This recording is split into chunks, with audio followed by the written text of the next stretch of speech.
GS Ghurye മറ്റ് പ്രധാനപ്പെട്ട 3 വസ്തുതകളെക്കുറിച്ച് കൂടി പ്രതിപാദിക്കുന്നുണ്ട്. സിവിലും മതപരവുമായ അവശതകൾ, വ്യത്യസ്ത ജാതി വിഭാഗങ്ങൾക്കുള്ള പ്രത്യേകമായ അവകാശങ്ങൾ, ഇഷ്ടപ്പെട്ട തൊഴിൽ തിരഞ്ഞെടുക്കാനുള്ള സ്വാതന്ത്ര്യത്തിൻ്റെ അഭാവം, വിവാഹത്തിനുള്ള നിയന്ത്രണങ്ങൾ തുടങ്ങിയ കാര്യങ്ങളും അദ്ദേഹം വിശദമായി പ്രതിപാദിക്കുന്നുണ്ട്. ഇന്ത്യയിൽ എല്ലായിടത്തും താഴ്ന്ന ജാതിക്കാർ പൊതുവെ മുഖ്യധാര സമൂഹത്തിൽ നിന്നും വളരെ അകന്ന് ഗ്രാമങ്ങളുടെ ഏറ്റവും ഒഴിഞ്ഞ സ്ഥലങ്ങളിലാണ് ജീവിച്ചിരുന്നത്, അല്ലെങ്കിൽ അവരെ ജീവിക്കാൻ അവിടെയാണ് അനുവദിച്ചിരുന്നത്. ഒരു ജാതിയിൽപ്പെട്ട ആളുകൾക്ക് അവരുടെ പരമ്പരാഗത കുലത്തൊഴിലല്ലാതെ മറ്റൊരു തൊഴിൽ സ്വീകരിക്കാൻ കഴിഞ്ഞിരുന്നില്ല. എന്നാൽ ഓരോ തൊഴിൽ വിഭാഗങ്ങളും തമ്മിൽ പരസ്പര ആശ്രയത്വം ഉണ്ടായിരുന്നു. സ്വജാതി വിവാഹത്തെയാണ് സമൂഹം പൊതുവെ പ്രോത്സാഹിപ്പിച്ചിരുന്നത്. എൻഡോഗമി അഥവാ സ്വജാതി വിവാഹം ജാതി സമ്പ്രദായത്തിൻ്റെ ഒരു മുഖ്യ സവിശേഷതയാണ്. എന്നാൽ ഹൈപ്പർഗമിയും ഹൈപ്പോഗമിയും അപൂർവമായി സമൂഹത്തിൽ നിലനിന്നിരുന്നു.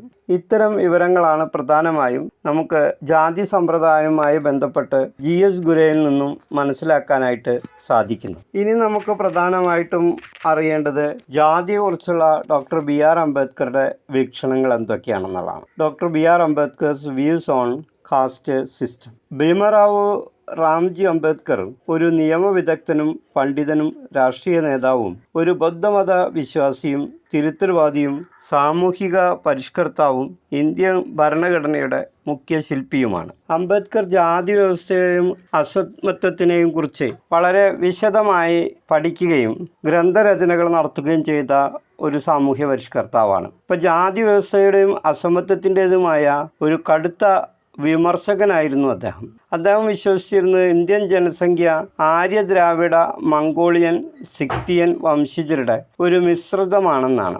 അതിൻ്റെ സാംസ്കാരികമായ ഐക്യം ഇന്ത്യയിലെ ജനങ്ങളെ ഒരറ്റം മുതൽ മറ്റേ അറ്റം വരെ തമ്മിൽ ബന്ധിപ്പിക്കുന്നു.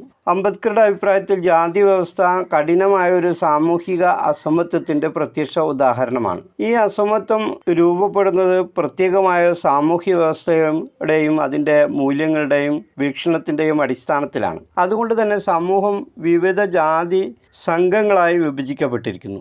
ഓരോ ജാതിക്കും ജാതി ശ്രേണിയിൽ അതിൻ്റേതായ ഉയർന്നതോ താഴ്ന്നതോ ആയ സ്ഥാനം ഉണ്ടായിരിക്കും. അതുപോലെ തന്നെ ജാതിയും ജാതി വ്യവസ്ഥയും ജനങ്ങൾ തമ്മിലുള്ള സാമൂഹിക അസമത്വത്തിനും നിയമ പരിരക്ഷ നൽകുന്നു. ഇത് നിയമാധിഷ്ഠിതമാക്കുകയാണ് ചെയ്യുന്നത്. അപ്പോൾ സാമൂഹിക മൂല്യങ്ങളും സാമൂഹിക വീക്ഷണങ്ങളും ജാതി വ്യവസ്ഥയെ നിയമാധിഷ്ഠിതമാക്കി മാറ്റി. എന്നതുപോലെ തന്നെ ശുദ്ധി അശുദ്ധി എന്ന ആശയത്തിന് പ്രാധാന്യം നൽകുന്നു. അംബേദ്കർ പറയുന്നത് ജാതിയുടെ ഉത്ഭവം എന്നതുകൊണ്ട് അർത്ഥമാക്കുന്നത് സ്വജാതി വിവാഹ സമ്പ്രദായത്തിൻ്റെ ഉത്ഭവം എന്നാണ്. എൻഡോഗമിയുടെ ഒറിജിനാണ് യഥാർത്ഥത്തിൽ ജാതിയുടെ ഉത്ഭവം എന്നതുകൊണ്ട് അർത്ഥമാക്കുന്നതെന്നാണ്. അപ്പോൾ സ്വജാതി വിവാഹമാണ് ഇന്ത്യയിലെ ജാതി വ്യവസ്ഥയുടെ ഏറ്റവും മുഖ്യമായ സവിശേഷത എന്ന് അംബേദ്കർ സൂചിപ്പിക്കുന്നു. അതുപോലെ തന്നെ അംബേദ്കർ സമകാലികമായി രചിക്കപ്പെട്ട ജാതി വീക്ഷണങ്ങളുടെ ഒരു കടുത്ത വിമർശകനുമായിരുന്നു. ഇന്ത്യയിലെ ജാതി വ്യവസ്ഥയുടെ ഏറ്റവും മുഖ്യ സവിശേഷതയായി കരുതിയെന്ന് ശുദ്ധി അശുദ്ധി എന്ന സങ്കല്പത്തെയാണ്. എന്നാൽ അംബേദ്കർ ജാതി വ്യവസ്ഥയുടെ മുഖ്യ സവിശേഷതയായി കാണുന്നത് എൻഡോഗമി അഥവാ സ്വജാതി വിവാഹത്തെയാണ്. ഇപ്പോൾ വിദേശ പണ്ഡിതരായിട്ടുള്ള പലരും ഇന്ത്യൻ ജാതി വ്യവസ്ഥയെക്കുറിച്ചുള്ള പഠനത്തിൽ ഏറ്റവും പ്രമുഖമായ സ്ഥാനം നൽകിയത് ശുദ്ധി അശുദ്ധി എന്ന സങ്കല്പത്തിനാണ്. എന്നാൽ അംബേദ്കർ സ്വജാതി വിവാഹം എന്ന ആശയത്തിനാണ് കൂടുതൽ പ്രാധാന്യം നൽകിയത്. ശുദ്ധി അശുദ്ധി എന്ന ആശയങ്ങൾക്ക് ഇന്ത്യൻ ജാതി വ്യവസ്ഥയിൽ പ്രാധാന്യം കുറവാണ്. അത് സെക്കൻഡറി മാത്രമാണ്. പ്രൈമറി ഫാക്ട്സ് എന്ന് പറയുന്നത് എൻഡോഗമിയാണ് എന്ന അഭിപ്രായമാണ് അംബേദ്കർക്ക് ഉണ്ടായിരുന്നത്. ജാതിയുടെയും ജാതി വ്യവസ്ഥയും ശരിയായി മനസ്സിലാക്കണമെങ്കിൽ എൻഡോഗമിയെ അടിസ്ഥാനമാക്കിയുള്ള വിശകലനവും പഠനവും ആവശ്യമാണ് എന്നതായിരുന്നു അദ്ദേഹത്തിൻ്റെ ഒരു അഭിപ്രായം. കാരണം എൻഡോഗമിയാണ് ജാതി വ്യവസ്ഥയുടെ കാതൽ. ഇന്ത്യയിലെ ചാതുർവർണ്ണ വ്യവസ്ഥ ഒരു വർഗ വ്യവസ്ഥയാണ്. അതേസമയം ഹിന്ദുക്കളുടെ ചരിത്രത്തിൽ പുരോഹിതവർഗം സാമൂഹികമായും മറ്റു സാമൂഹിക വിഭാഗങ്ങളുമായുള്ള ബന്ധം വിച്ഛേദിക്കുകയും ചെയ്യുന്നു.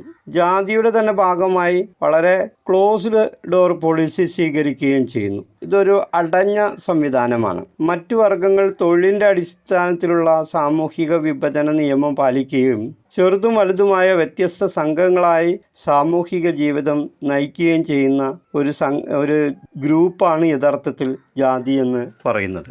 അംബേദ്കറുടെ അഭിപ്രായത്തിൽ ചിലർ വാതിലടച്ചിരിക്കുന്നു, അതേസമയം മറ്റുള്ളവർ ഇത് തങ്ങൾക്കെതിരായി അടച്ചിരിക്കുന്നു എന്ന് കാണുന്നു. ഒന്നിന് മനഃശാസ്ത്രപരമായ വ്യാഖ്യാനവും രണ്ടാമത്തേതിന് യാന്ത്രികമായ വ്യാഖ്യാനവും നൽകിയിരിക്കുന്നു. എന്നാൽ ജാതിയുടെ ഉത്ഭവം, വികാസം എന്നിവ വിശദീകരിക്കാൻ ഈ രണ്ടു താരതമ്യ വ്യാഖ്യാനവും അത്യാവശ്യമാണ് എന്നും അദ്ദേഹം അഭിപ്രായപ്പെടുന്നു. ബ്രാഹ്മണർ സ്വവംശത്തിൽ നിന്നും വിവാഹം ചെയ്യുന്നവരായിരുന്നു. അതുകൊണ്ട് തന്നെ ബ്രാഹ്മണരായ ഉപജാതികളും ഉപവർഗങ്ങളും മുഴുവനായും ബ്രാഹ്മണരുടെ പാരമ്പര്യം അത് സ്വീകരിക്കുകയും ചെയ്തു. അതോടെ അവരെല്ലാവരും സ്വവംശത്തിൽ നിന്നും വിവാഹം ചെയ്യുന്ന ജാതികളായും ഉപജാതികളായും മാറി. ജാതിയെക്കുറിച്ചുള്ള തൻ്റെ പഠനങ്ങളിൽ 4 പ്രധാനപ്പെട്ട പോയിന്റുകളാണ് അദ്ദേഹം എടുത്ത് പറയുന്നത്. ഒന്ന്, ഹിന്ദു ജനസംഖ്യ വളരെ മിശ്ര സ്വഭാവമുള്ളതാണെങ്കിലും അവിടെ ആഴത്തിലുള്ള സാംസ്കാരിക ഐക്യം പുലർത്തുന്നുണ്ട്.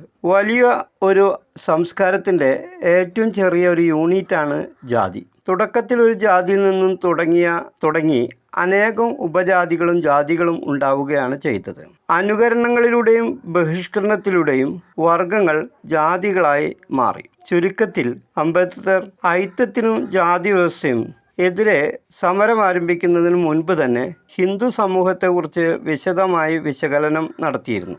ജാതി വ്യവസ്ഥയുടെ തന്ത്രങ്ങളും ഐക്യത്തിൻ്റെ ഉത്ഭവം എങ്ങനെയായിരുന്നു എന്നും വ്യക്തമാക്കാനായി അംബേദ്കർ കഠിന പ്രയത്നം തന്നെ നടത്തിയിട്ടുണ്ട്.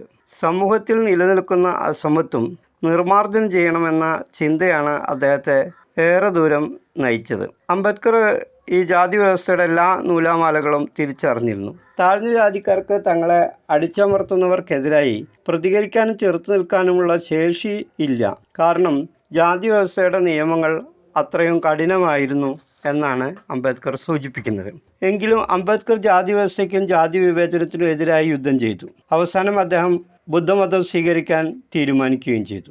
ഞാനൊരു ഹിന്ദുവായിട്ടാണ് ജനിച്ചത്, എന്നാൽ ഞാനൊരിക്കലും ഒരു ഹിന്ദുവായി മരിക്കുകയില്ല എന്ന് അദ്ദേഹം മുൻപ് പറഞ്ഞിരുന്നു. ആ വാക്കുകൾ പിന്നീട് സത്യമായി തീർന്നു. അദ്ദേഹത്തോടൊപ്പം തന്നെ ഏകദേശം 3 ലക്ഷത്തോളം അംബേദ്കറുടെ അനുയായികളും 1956 ബുദ്ധമതം സ്വീകരിച്ചു. അങ്ങനെ ജാതി വ്യവസ്ഥയുടെ നിർമ്മാർജ്ജനത്തിനായി തൻ്റെ ജീവിതകാലത്ത് തന്നെ എല്ലാ തരത്തിലുള്ള പോരാട്ടങ്ങളും നടത്തുകയും തന്ത്രങ്ങൾ ആവിഷ്കരിക്കുകയും ചെയ്തു. അതുപോലെ തന്നെ ദളിതുകളെ ബ്രാഹ്മണ മേധാവിത്വത്തിൽ നിന്നും ചൂഷണത്തിൽ നിന്നും അടിച്ചമർത്തലിൽ നിന്നും രക്ഷിക്കാനും ശാക്തീകരിക്കാനും വേണ്ടി പരിശ്രമിച്ചു. ജാതി വ്യവസ്ഥയെക്കുറിച്ചുള്ള വിശദങ്ങളായിട്ടുള്ള സിദ്ധാന്തങ്ങൾ വിലയിരുത്തിയതിനു ശേഷം അംബേദ്കർ ചൂണ്ടിക്കാണിച്ചത് സ്വവംശത്തിൽ നിന്നുള്ള വിവാഹം അടിച്ചേൽപ്പിച്ചതാണ് വിവിധ ജാതി ഗ്രൂപ്പുകളുടെ രൂപീകരണത്തിനുള്ള പ്രധാന കാരണമെന്ന് തന്നെയാണ്. ഇതിൻ്റെ തന്നെ ഫലമാണ് ശൈശവവിവാഹവും സതിയും വിധവകളുമായുള്ള പുനർവിവാഹ നിയന്ത്രണങ്ങളും വിവാഹ അനുമതികളുമെല്ലാം. ഇതിനെല്ലാം സ്വജാതി വിവാഹം എന്ന സങ്കല്പവുമായി വേർതിരിക്കാനാവാത്ത ബന്ധമുണ്ടെന്നും അംബേദ്കർ സൂചിപ്പിക്കുന്നു. സമൂഹത്തിൻ്റെ ഉപവിഭാഗങ്ങളുമായുള്ള വിഭജനം ഒരു പ്രകൃതി പ്രതിഭാസമാണ്. അത്തരം സംഘങ്ങൾ വിവിധ ജാതികളായി തീർന്നത് അനുകരണത്തിലൂടെയും ബഹിഷ്കരണത്തിലൂടെയുമാണ് എന്ന അഭിപ്രായമാണ് അംബേദ്കർ വെച്ച് പുലർത്തുന്നത്. അതുപോലെ തന്നെ ഈ ജാതി വ്യവസ്ഥ പരിപാലിച്ചു കൊണ്ടുപോകുന്നതിനുള്ള കാരണം എന്താണെന്നും അദ്ദേഹം കണ്ടെത്തിയിരുന്നു. ധർമ്മശാസ്ത്രത്തിലുള്ള വിശ്വാസമാണ് ജീവിത പരിപാലനത്തിൻ്റെ അടിസ്ഥാന തത്വം. ആയതിനാൽ അദ്ദേഹം നിർദ്ദേശിച്ചത് എല്ലാ സ്ത്രീകളും പുരുഷന്മാരും ധർമ്മശാസ്ത്രത്തിൻ്റെ വിശ്വാസത്തിൽ നിന്നും നിയന്ത്രണത്തിൽ നിന്നും സ്വതന്ത്രമാകണമെന്നാണ്. അതിൻ്റെ ഭാഗമായിട്ടാണ് അദ്ദേഹം പ്രതീകാത്മകമായി മനുസ്മൃതി കത്തിച്ച് പ്രതിഷേധിച്ചത്. ജാതി വ്യവസ്ഥയ്ക്കെതിരായിട്ടുള്ള പോരാട്ടങ്ങളിൽ ഏറ്റവും നിർണായകമായ പോരാട്ടം നടത്തിയത് ഡോക്ടർ BR അംബേദ്കർ ആയിരുന്നു. ഇന്ത്യയിലെ ജാതി സമ്പ്രദായത്തിനും ജാതി വിവേചനത്തിനും സാമൂഹികമായ ഉച്ചനീചത്വങ്ങൾക്കും അസമത്വങ്ങൾക്കെതിരായി വലിയ പോരാട്ടമാണ് അദ്ദേഹം തൻ്റെ ജീവിതകാലത്ത് കാഴ്ചവെച്ചത്. അത് നമുക്ക് അദ്ദേഹത്തിൻ്റെ ജീവചരിത്രം വായിക്കുമ്പോൾ മനസ്സിലാകുന്ന ഒരു കാര്യമാണ്.